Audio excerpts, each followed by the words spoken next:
నకిలీ మద్యం కేసులో మాజీ మంత్రి వైసీపీ సీనియర్ నేత జోగి రమేష్ ను అరెస్టు చేసిన అధికారులు విజయవాడలోని ఎక్సైజ్ కార్యాలయానికి తరలించారు.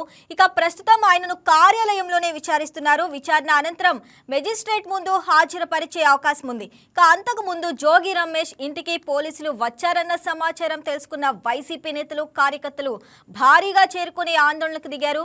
దీంతో అక్కడ తీవ్ర ఉద్రిక్తత వాతావరణం నెలకొంది. ఇక ఇవాళ ఉదయాన్నే 5 గంటలకు ఇబ్రహీంపట్నంలోని జోగి రమేష్ ఇంటికి పోలీసులతో పాటు సిట్ అధికారులు కూడా చేరుకున్నారు. ఇక ఇంటి లోపలికి వెళ్లేందుకు ప్రయత్నించిన తలుపులు తీయలేదు. ఇక దీంతో చేసేదేమీ లేక తలుపులు బద్దలు కొట్టి లోపలికి వెళ్లారు. ఇక అనంతరం జోగి రమేష్ తో పాటు ఆయన సోదరుడు జోగి రాము, అనుచరుడు ఆరేపల్లి రామును కూడా అదుపులోకి తీసుకున్నారు. ఇక ఈ కేసులో ప్రధాన నిందితుడు జనార్దన్ రావు వాగ్మూలం ఆధారంగా నోటీసులు ఇచ్చి అరెస్టు చేశారు. ఈ కేసులో ఇప్పటికే అరెస్ట్ అయిన అద్దేపల్లి జనార్దన్ రావు, జగన్మోహన్ రావులను ఎక్సైజ్ సిట్ అధికారులు 7 రోజుల పాటు కస్టడీకి తీసుకొని విచారించారు.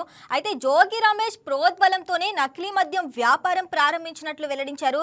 తనకు 3 కోట్ల సాయం చేస్తానని జోగి రమేష్ హామీ ఇచ్చారని, ఇక ఈ డబ్బుతో ఆఫ్రికాలోని డిస్టిలరీలో ఏర్పాటు చేసుకోవచ్చని ఆశ పెట్టడంతోనే ఇందులోకి దిగానని జనార్దన్ రావు వాగ్మూలం ఇచ్చారు. అయితే ఉమ్మడి చిత్తూరు జిల్లాకు చెందిన ములకల చెరువులో జయచంద్రారెడ్డి సాయం తీసుకుని నకిలీ మద్యం తయారీని మొదలు పెట్టామని సూచించారని చెప్పినట్లు సమాచారం. ఇక జోగి మంత్రిగా ఉన్న సమయంలో 2023లోనే ఇబ్రహీంపట్నంలోని నకిలీ మద్యం తయారీని ప్రారంభించామని తెలిపారు. ఇక విచారణ మొత్తాన్ని కోర్టు ఆదేశాల మేరకు వీడియో చిత్రీకరించారు. అయితే ఆఫ్రికా వెళ్లే ముందు గత నెల 23న ఇబ్రహీంపట్నంలోని జోగి రమేష్ ఇంటికి వెళ్లినట్లు చెప్పడంతో ఇందుకు సంబంధించి సీసీ కెమెరా దృశ్యాలను కూడా సిట్టు సేకరించింది.